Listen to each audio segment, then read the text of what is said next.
Hi everyone, thanks for joining. Welcome to Troy at Garris for the Mortgage Banking live stream. I'm Troy Garris, and what I thought today we would do is, in honor of Memorial Day coming up, that we could talk to somebody who is both has a military background and then also is a first responder and get some of their insights in sort of a unique kind of perspective on in this corona world that we currently live in. So we are going to interview Sergeant James from the Houston Police Department today and see what it's like to be on the front lines in that regard.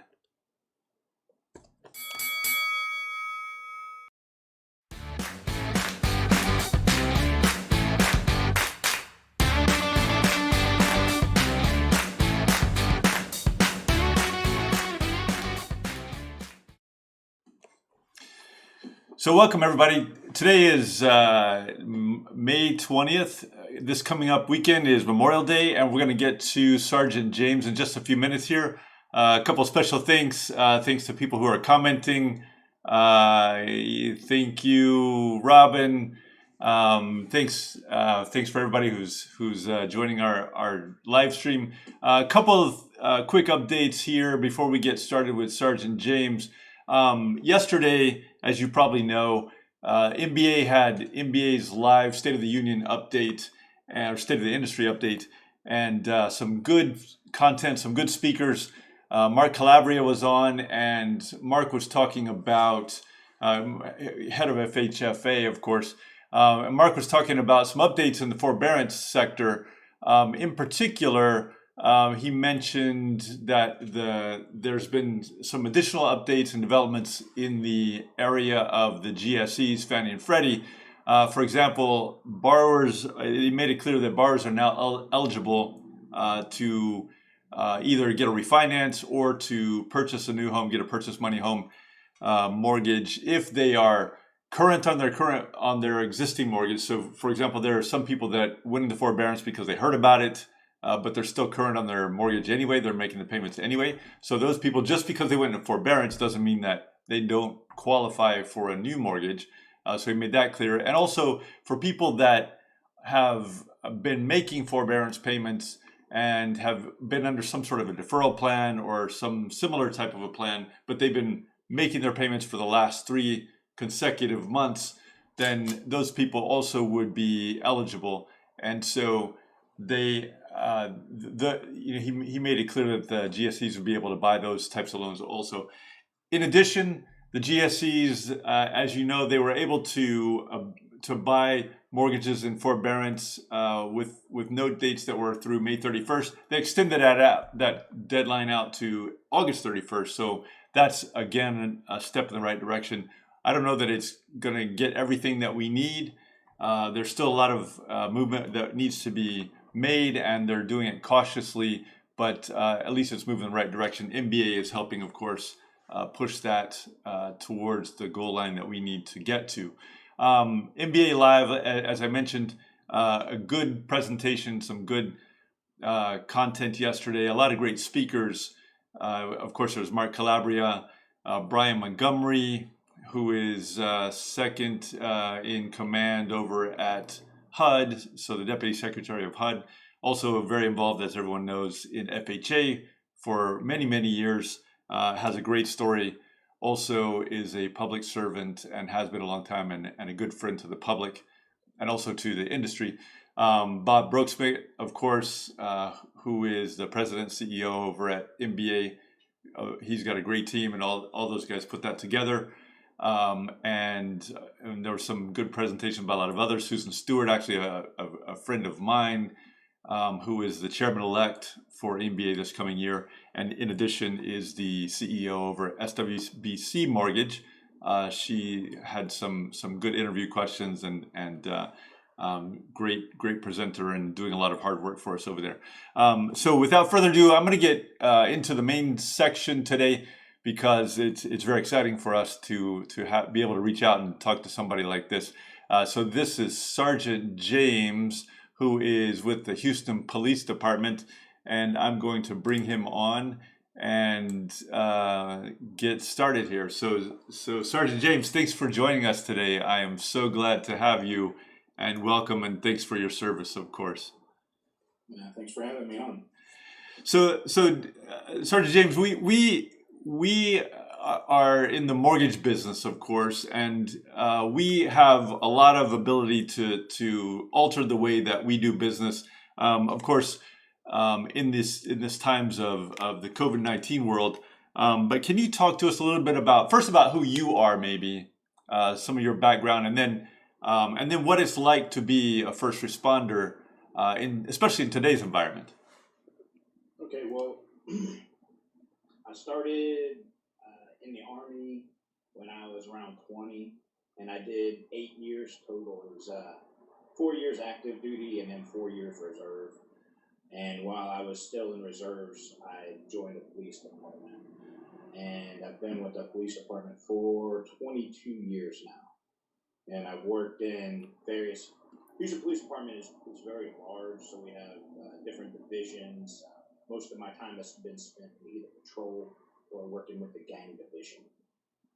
Right now, I'm a patrol supervisor, which means I supervise squads are usually 8 to 12 people, 8 to 12 officers that work under me, and I just go over the paperwork and ensure that they're doing the stuff that they're supposed to do on a day-to-day basis.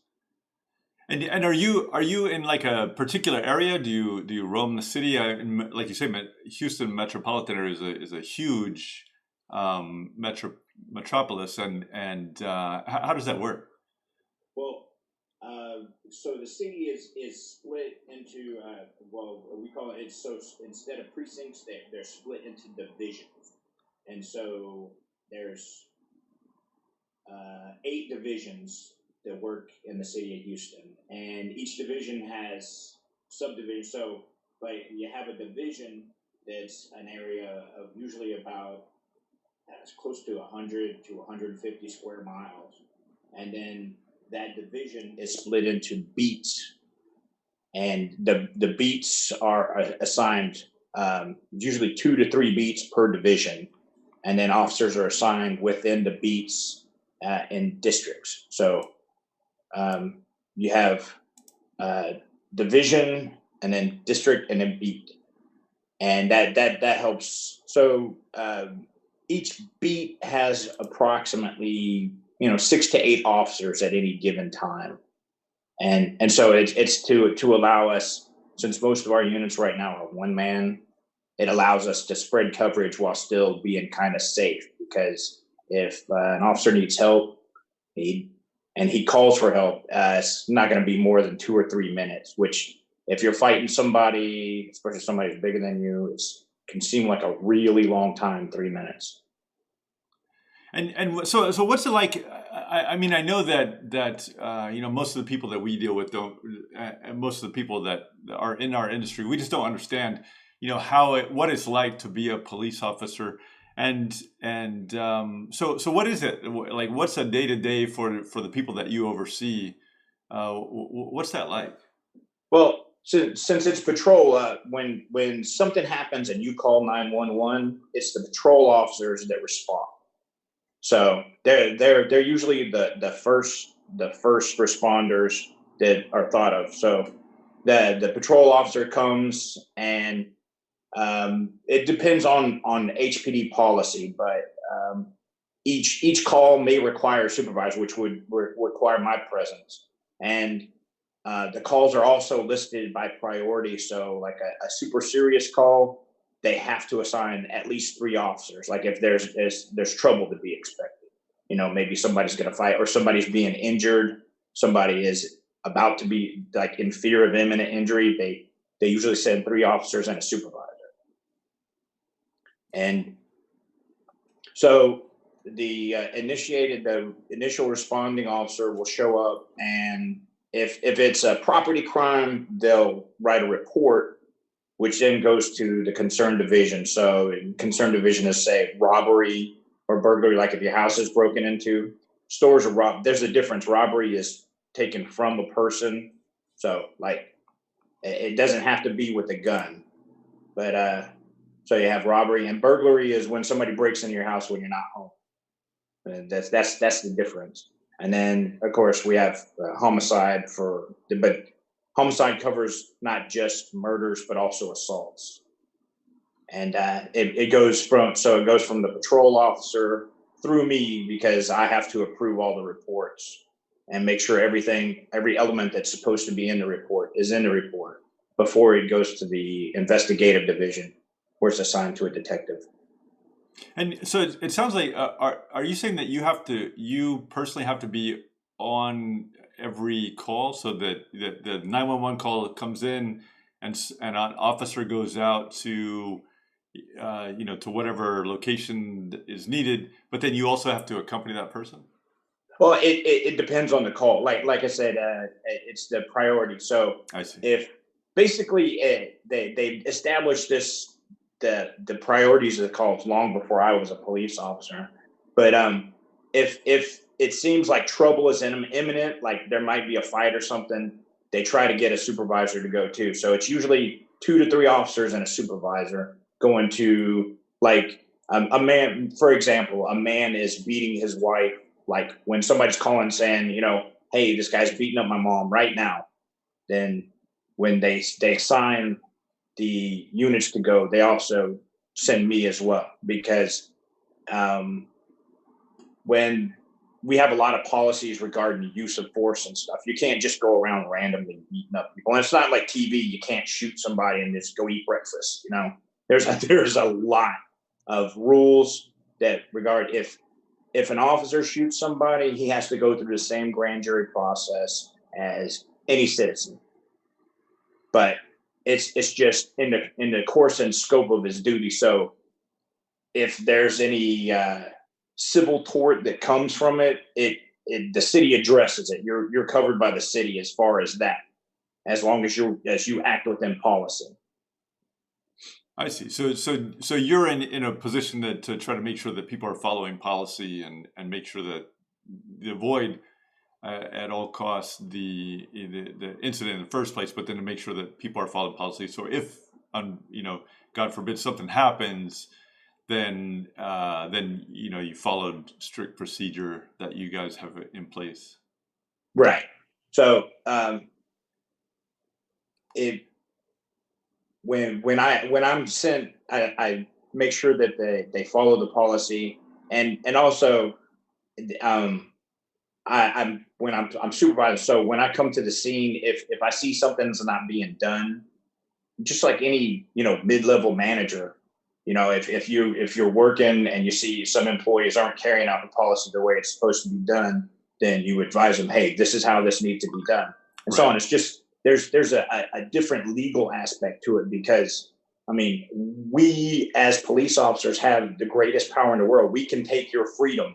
We can take your freedom. And so with it, you have to have strict policies. It helps to keep it. You don't want to put somebody in jail when they don't belong. And there's also the guys who should never have had this job and somehow went through the screening process and slipped through the cracks. And usually they're identified within 5 years if they're doing stuff they're not supposed to. As an example, I recently had an officer who I found out he was stretching the truth. Basically, he was basically lying to the DA to get charges on people. Allegedly. But no, he was straight lying. He did it to me on camera, and then I watched, because we wear cameras. And I watched the video, and the stuff he said didn't happen in the order he said. And, if you've ever watched any kind of court TV show, you put your hand on a Bible and you raise your hand and you swear the truth, the whole truth, and nothing but the truth. And that's not what it was. And so I relieved him of duty, and I reported him to IAD, and they went through the investigative process, and he's no longer an officer. I see. So compared with what we do, the exposure and the risk, it seems like it's I mean, it pales in comparison. What made you want to do this? Like, to me, it just seems so different from what I would, I would be wanting to do in my life. And yeah, and of course you have a family, right? And you have Yes, children, and all of your reports, and they all have families and presumably children, yes. and so what makes somebody able to do this? Well, there's a I don't want couple to of say you're things. crazy, but you're crazy. Maybe a I little, say that with all due respect. maybe a little, maybe. But no, there's a couple of things that happened when I was younger. One, I had a friend that was murdered, and when I was a teenager, and that affected me a lot. And at the time, it's ironic. I worked in a pizza place, and there the officers in the area they could eat for free, and so they hung out there a lot. And I heard a lot of cop stories. And when my friend was killed, I talked to them about it, and they kind of gave me advice and stuff like, and that just stuck to me. Hey, maybe someday I can help somebody like that myself. And so pretty much that's why I'm here. And so what is that, 22 years later, what is that like in this? I mean, I know you're supervising people, but you're still at the scenes, and especially now with the COVID-19 pandemic out there. I mean, I'm guessing that it hasn't really changed a whole lot. I mean, if somebody is in some sort of altercation or dispute, or like you say, somebody beating up somebody else's mother or whatever. I mean, you still have to arrest the people, right? It's how does Yes. that work in And yeah, COVID-19?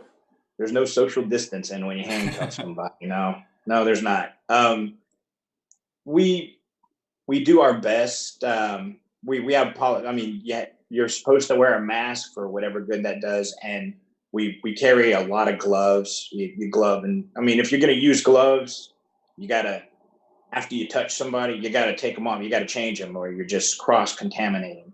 So, I mean, there was some training with that, because some people think that if you put the gloves on, you're good. But if you go to the grocery store and you touch a bunch of stuff and you buy your groceries and they touch a bunch of stuff and you put it in the car and you drive your car home and you're still wearing those gloves, everything you touch, you just carried into your car.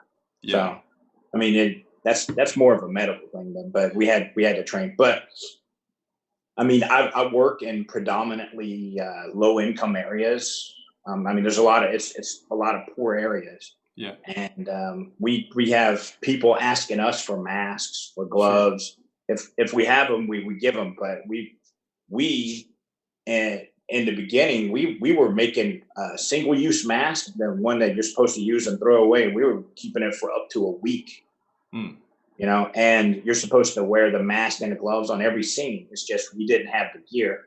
And I'd rather have a mask that was, used a couple of times and I know that probably wasn't contaminated than no mask at all. sure, So we do our best to keep safe. We've had a lot of donations from people. Whenever that is one thing that this community, at least, I've never worked in anywhere else, but during Harvey, during any time of crisis, when we have to work and we're taken away from our families and stuff, the community gives back. I mean, we get donations of food, masks, gloves, hand sanitizer. We've been bathing in hand sanitizer almost on a daily basis, just because, and we've had it's not. I think that the big deal or the big difference between us and say another big city, we're the fourth largest city in the country. The other big cities like New York and Chicago, where they've had thousands of cases, is mass transit. right, Houston, we love our cars. Everybody drives their own car. I mean, we do have metro and stuff, but it's nothing like people. Think about it. The subway. That's how you get almost anywhere in New York. You've been there. I mean, the sure. parking is ridiculous. You got to rent a parking space. How much? It was like $5,000 a year, or some ridiculous thing like that, for a space to put your car. you know. Yeah, So nobody uses it, right? They right, use mass transit lanes. Yeah. so everybody uses mass transit, and that's where you get one sick guy in a tube, and the virus can live for up to a week on plastic surfaces. So you get one guy coughing in a subway, and you've exposed how many people? Millions. So that was a big difference. So we haven't had the same problems as some of the other major cities, like I said, with the mass transit, but we still have to take a lot of precautions, to protect ourselves and the citizens that we work with. But at times like now and Thanksgiving, you get a lot of domestic violence calls. Interesting. It's not just, I mean, like, you got family members that aren't normally together for long periods of time that are stuck together. I mean, we're talking cousins, brother. I mean, not just spousal abuse, but there's a lot of disturbances. So, and I told my officers, if you can do the interviews, like, stay in the doorway. You don't have to go inside the house, or in the apartment. Try to stay outside where you got some kind of airflow. Right. But I mean, as far as that's about as far as we could go. So has the number of cases, that you're called out on, do you see an increase or decrease in the COVID-19 world? Well, that's what I'm saying. It's The calls are pretty much the same. I see. So even Uh, even the numbers, yeah. right, right. I mean, like I said, there's an increase in the domestic disputes and stuff, but nothing crazy. I mean, in 3 weeks I worked 2 murders. So I mean, it's just the streets are the streets. Yeah, yeah. Well, like I said, it's nothing compared with at least what I do. There are a lot of people in this industry do a lot of different things, and they're being very creative in the sense of, for like, we're in the mortgage finance business and it deals with home sales and refinances of home mortgages and the like. So there are a lot of people like the real estate agents and brokers, like the appraisers, even loan officers and title agents and others that are involved, that have had to figure out ways to redo the way that they conduct business because of the COVID-19. But I think it's easier for them perhaps than in your line, of course, where there's, like you say, there's no real way to do what you do, it seems, and have physical distancing. It's much more difficult that way, I think. Well, listen, I know you're super busy. You're home with your family. I don't want to take time away from your family. I do want to, say thank you for joining us. Thank you for your service. All of us benefit from that, and I wish you a great Memorial Day weekend, and hope that you have a wonderful time. And again, thank you for all that you do, and hope to see you again in the near future. Thanks for having me on. Take care. All right, bye. Bye.